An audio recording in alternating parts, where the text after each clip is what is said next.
Good afternoon, everyone, and welcome. And in a very special way, we would like to welcome all of those who are watching at our high schools and those who are watching online wherever they may be. Now it is my pleasure to introduce to you the Archbishop of Philadelphia, Archbishop Charles Chaput.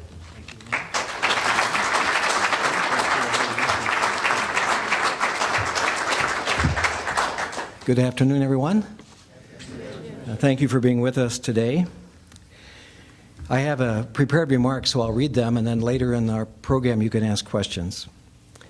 This press conference is very different from the one I thought we'd be doing a week ago. I think everyone in this room knows two facts about our Catholic schools. They do a great job of educating young people, and they face very serious financial challenges. The goal of the Blue Ribbon Commission was to create a blueprint for restoring the health of our whole educational system. Part of the plan called for closing 4 of our high schools: Conwell-Egan, St. Hubert's, Bonner Prendy, and West Catholic. Today, I want to announce that all 4 of these high schools will remain open. Thank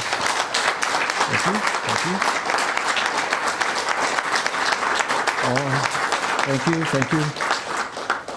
All 4 of these high schools will remain open as part of our Archdiocesan secondary school system. There are 4 simple reasons for my decision. First, the show of support for these schools from parents, alumni, and friends in the community has been rather extraordinary. Close to 20,000 financial donations have come in from everyday working lay people. These people believe in Catholic education and want to fight to make our schools healthy again. We have a long way to go to put these 4 high schools and our whole school system on a strong footing. But this is the kind of deep grassroots commitment we need to renew our educational ministry. Second, we've had great encouragement from our elected officials, especially in Harrisburg, for fighting for expanded educational improvement tax credits and opportunity scholarships. Governor Corbett, Lieutenant Governor Cawley, Senator Anthony Williams, Senator Dominic Pileggi, Representative Michael Verrieb, and others have been tremendous allies on this issue, and I am very grateful. I want to stress that we need more EITC funds and opportunity scholarships to make this plan work. I want to repeat that as strongly as I can. We need expanded EITC funds and opportunity scholarships to help our schools survive. Not maybe, and not sometime in the future, but urgently in this legislative session right now. Otherwise, we'll be right back in a school crisis in the future. Here's what this means in a very practical sense. Every parent, every president, every principal, every alumnus and alumna of our schools, and every pastor in the Archdiocese needs to understand that their active personal commitment to this issue is crucial. We need to work for the passage of expanded educational improvement tax credits and good opportunity scholarship legislation beginning today. Our schools serve the whole metropolitan community of Philadelphia, and the whole Philadelphia community benefits from them. And if these high schools are forced to close in the future because of finances, I want our people to remember which elected officials supported us on opportunity scholarships when we urgently needed them. Third, over the past week, we've had wonderful new support for our schools come forward from the business and philanthropic community. These are major donors, Catholic and non-Catholic alike, that respect the huge value of Catholic schools in education. They've committed millions of new dollars in cash and pledges, not just to these 4 high schools, but to the work of a new educational foundation that will guide and assist the renewal of all of our schools. Fourth and finally, members of the Blue Ribbon Commission and our Office of Catholic Education have done an heroic job of listening to the community, thinking creatively, and working exhaustively, even late until last night, to reimagine how we deliver our ministry of Archdiocesan Catholic schools to the young people of metropolitan Philadelphia. I'm enormously proud of their work on behalf of our young people, and I want to thank them publicly for their dedication. Now, there are risks in any decision, including the one I've made today. But I believe in these 4 high schools and our whole school system. If our people, our elected officials, and the wider donor community support us, I believe we can help these high schools survive and thrive. And in doing it, we'll be serving the needs of the whole community.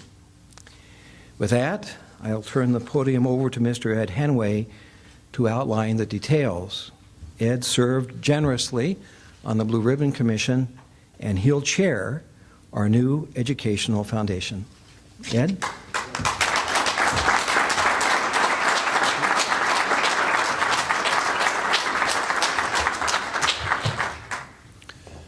Thank you, Archbishop. This truly is an exciting day for the children, the parents, the teachers, and the administrators of our Archdiocesan schools.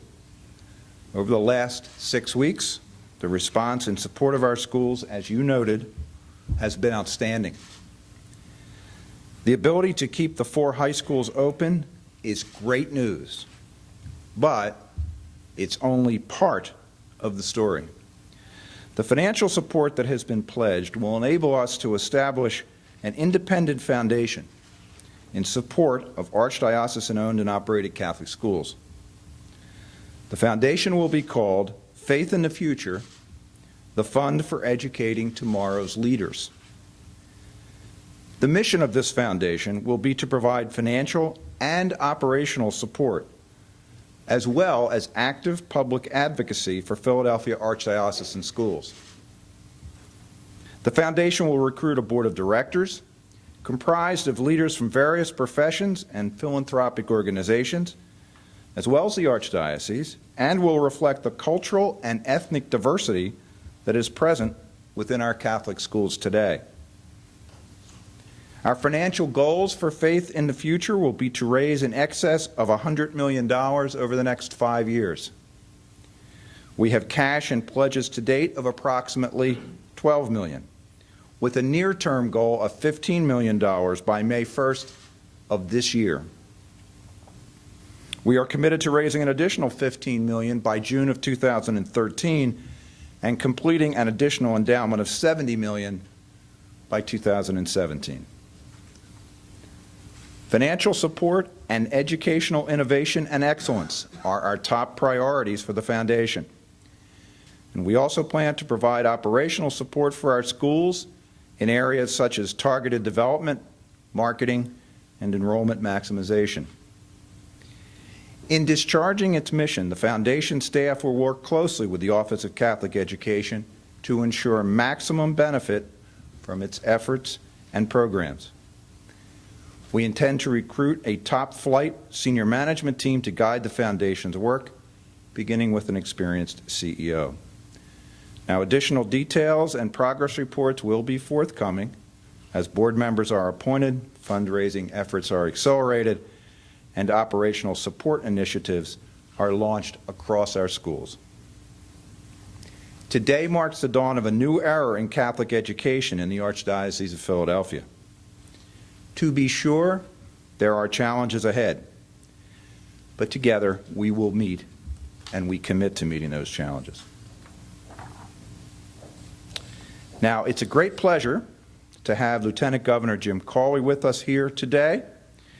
Lieutenant Governor Cawley is a graduate of Conwell-Egan and is a steadfast supporter of Catholic education. I'm going to turn the podium over to him in a second, but I also wanted to acknowledge the presence of Pennsylvania House Majority Leader Mike Terzai, who's also with us here today, as well as others who will be acknowledged in a moment.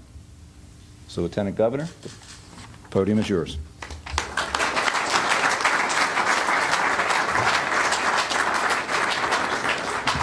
Thank you, Ed. Well, first things first, might be a little self-indulgent, but as a proud alum, I stand before the world today to say Conwell-Egan lives!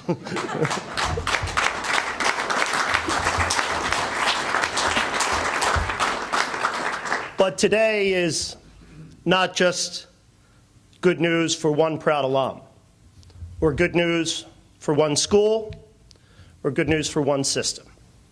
Indeed, today is good news and benefits all of the Commonwealth. Today, we are here to grow good schools that change lives and strengthen communities. I congratulate the Archbishop, the Archdiocese, Ed Hanway for taking on this very important new role in transforming the way in which we view secondary education in the Archdiocese.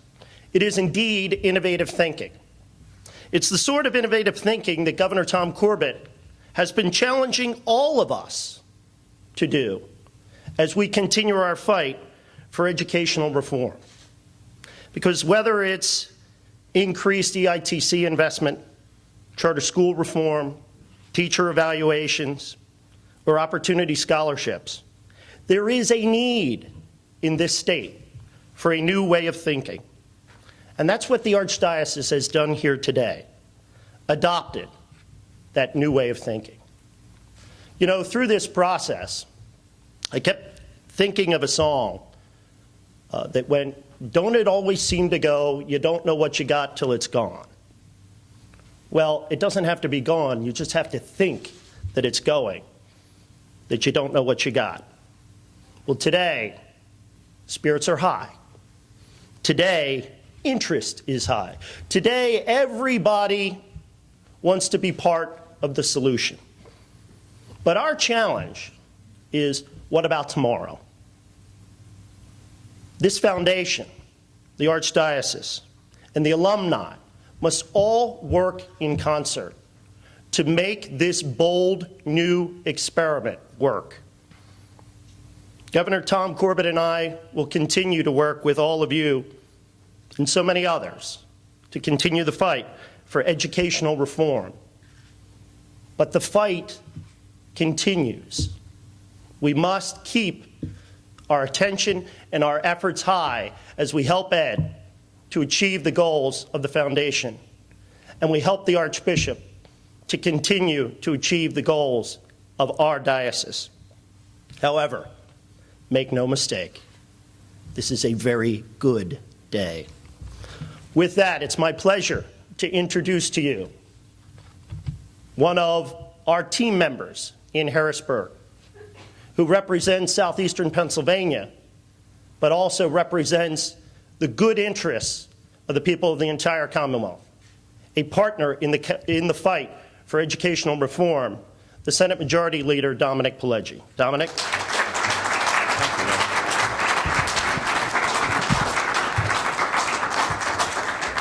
Thank you, Lieutenant Governor Cawley. It's a thrill for me to be here today and to participate in this happy and historic occasion.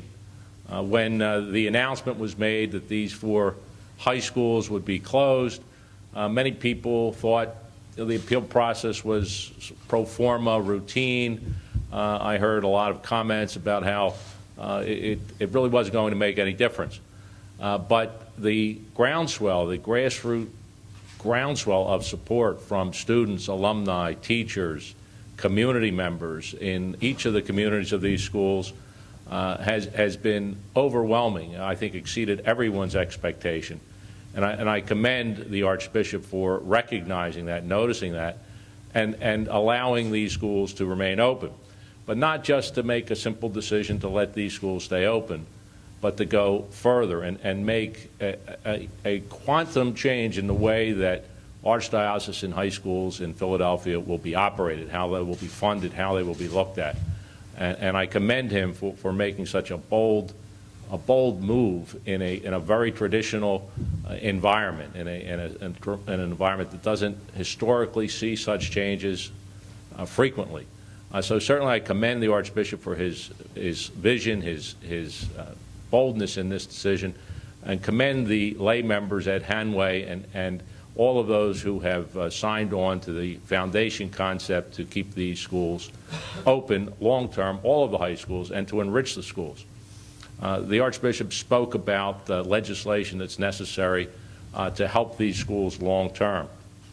we have been working in Harrisburg very hard on providing choices for parents, to empower parents to choose schools that change the lives of their children. And Lieutenant Governor Cawley talked about education reform in the broad context of the governor's education reform agenda.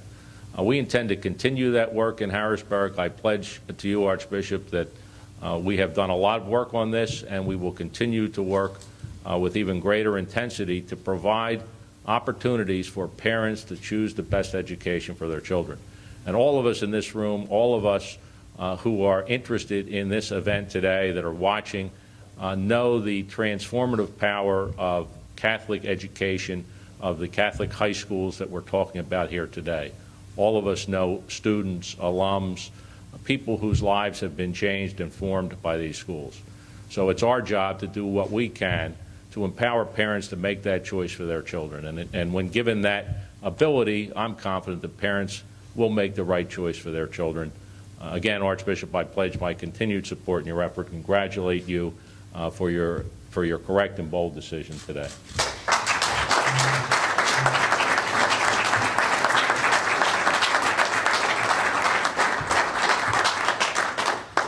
It's my pleasure to bring to the podium my good friend and colleague in the state Senate, the state senator representing parts of Philadelphia and Delaware County, Senator Anthony Williams.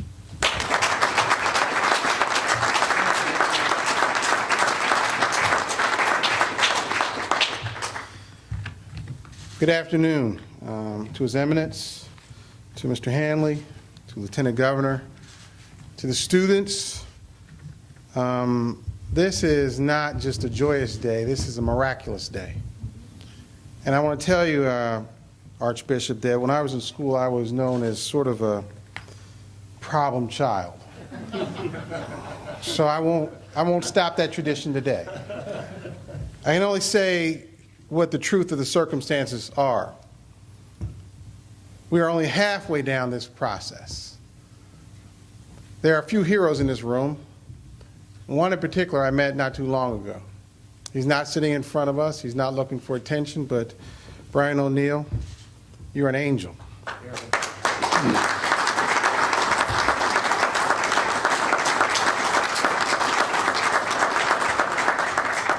We would not be at this moment if we're not for the Archbishop, who is operating on faith and sound judgment and a good plan. But we're also here because Brian O'Neill took a vow to his mother on her deathbed that he would be involved in this effort to restore justice to all people of goodwill. And he's been honoring that. And I greatly appreciate your work. We're gathered here because of 1 second that what people thought was over has been resuscitated. Now, there'll be some people who will write about this simply as a parochial school conversation. Those of us who are involved in education reform understand this is about schools specifically and good schools in particular. All of us understand that Philadelphia and the surrounding region cannot operate without public schools, but you also cannot operate those public schools without parochial schools and private schools. One leg without the other, it all collapses. This is not a moment of resurrection simply for parochial schools. This is a moment of resurrection for all who want education to be paramount and a cornerstone to children in Philadelphia. I'm not a Catholic. I have never been a Catholic. I was an Episcopalian for a short period of time. So they say, what's it, Catholic light? Right, almost like. Would you like it? No. My Baptist preacher would say, no, I can't do that. That said, my engagement in this conversation for such an extended period of time is because I understand what these schools have done. They don't take you based upon the hue of your skin or your gender. They don't take you for what neighborhood you lived in. They don't take you even for your religious affiliation. They take you because they are required spiritually and faithfully to do such and provide not just education, but education at a higher level. That's why this conversation was so critical to me, because there is a high school in West Philadelphia which does just that. It is one of the highest rated academic schools in the city of Philadelphia, and certainly, if not the highest in West Philadelphia, tied for first. Mentioned earlier is the majority leader, Mike Terzai. He has been involved in this conversation for an extended period of time and frankly has not gotten much credit for all the lashes he's taken. I want to thank you publicly for the effort you put forward already.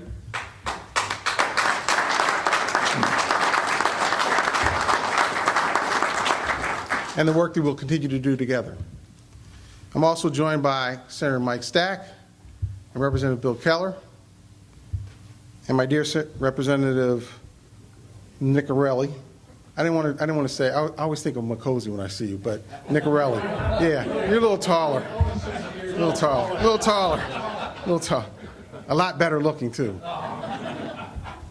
There's a small gathering of us who understand what this moment means. It means we have work to do in Harrisburg. It means that for public policy that intersects with crises, there's always been relief in America. This moment is no different. This moment represents the best and the highest qualities of those who may live in those communities or may not live in those communities. We as a Commonwealth stand together, and we address crisis with a fairness and compassion. The members who are here with me today, I greatly appreciate your recognition. I guess she's a little excited too. Good. Give her a sign, she can sign up. What we need to understand is that this moment represents for all the students, for all the administrators, for all of us gathered here today, what is best in this country. That we collectively wrap our arms around people in crisis and need, and we deliver for the least of us. Those of us who have blessings deliver for the least of us. And so I tip my hat to His Eminence and to Brian. We know the work and the charge you're going to give us, and most importantly with Dominic and Mr. Terzai, we will deliver. God bless you.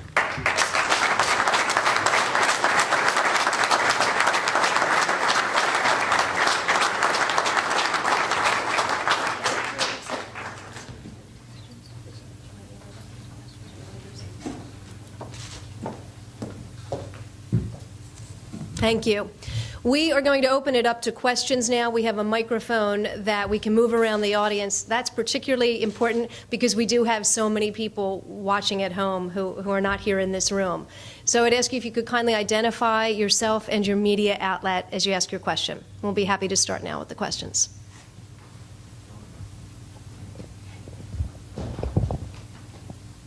Okay. Matt. Hi. Matt Gambino, Catholic Standard and Times newspaper. My question is, with the monies pledged and donated right now, will they be enough to stabilize the secondary system until the hoped-for monies arrive?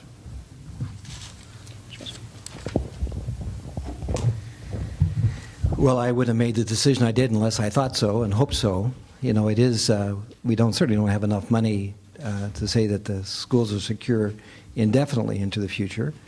And as the senator talked about a three-legged stool, this will depend in an ongoing way on a number of different legs to stand together. Enrollment has to increase, of course. That's the most important thing because we're serving students. We need to have those vouchers and opportunity scholarship opportunities from the Commonwealth of Pennsylvania. We need to have ongoing interest on the part of the donor community, the broader donor community, Catholic and people who share our commitment to education but aren't members of our church. Without all of that, and the ongoing support of the Archdiocese, of course, and our people and our pastors are all important. But I think we have enough to get started. We have enough to give me confidence to keep going. But if we don't see improvement on all those levels, we won't be able to continue. So we have to keep the goal of constant increasing support in mind all the time. Next question. I'll just stand there in case there's questions for me. Pat has one. Is that for me or for somebody else, Pat? No, it's for you, Archbishop. Okay. Archbishop, it's Pat Shiraki from CBS 3. Are you concerned that maybe this is only being stabilized for the next 3 years or so, and that we really, there may be a really difficult decision that parents have to make who are with 8th graders right now as to which high school they're going to go to because they're not sure if they'll actually graduate from that high school? Well, we're not sure the world's going to be around 3 years from now, so we have to make commitments that are an act of hope in any situation of life. I certainly, as I said, would have made my decision without confident hope about the future. But if we don't see an improvement in enrollment, if we don't see ongoing generous support on the part of benefactors, if we don't see the help from the broader community through those opportunity scholarships and vouchers, we will continue to have problems. We'll certainly let people know the progress along the way, but I would invite parents to join me in the act of hope in enrolling their kids in the schools into the future. Archbishop, one more question, please. What was the tipping point for your decision? Probably praying a lot. Did you get a special answer? We all get answers, Yeah, but and the answer is, it's not just prayer, but also the energy that we described about the philanthropic community and the legislators who are cooperating together and with us to work for vouchers and the like. All of it's come together in a unique kind of way. I wouldn't have expected a week ago, I was supposed to make an announcement a week ago, that we would be able to move in this direction because all of that hadn't come together yet. But enough had come together for me to postpone the announcement for a week, just to see if we could really see substance to the possibilities that were beginning to form. There was a lot of creativity went on this last week, and I'd like to join the others and express my gratitude to Mr. O'Neill for his creative. He thinks outside the box and urges others to do so, and he's been very, very convincing with a lot of my constituencies that I listen to in making decisions. So we're very, very grateful to you for that. Claudia Gomez. Thank you, Archbishop. Claudia Gomez from Fox News. What changes, if any, will be made at the 4 high schools? Like, for example, we heard talk of Bonner and Prendy merging. Will that, in fact, happen? Those details, we'll be announcing those when we talked in more detail to the schools themselves before I make announcements here. When would you anticipate that? But like next week. I don't want to be perceived putting off those questions. A lot of parents have been asking me to merge the schools so that the school can survive, and it looks like that's the direction we're going. But there's no final decision made on that yet.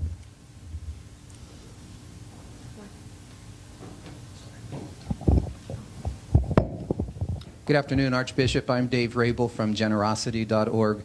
My question is about the extent to which this effort will spill over into elementary education in the Catholic Archdiocese. Mm-hmm.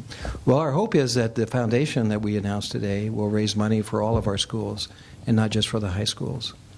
We really do feel that private education today, because of the costs, require generous support outside the arena of tuition.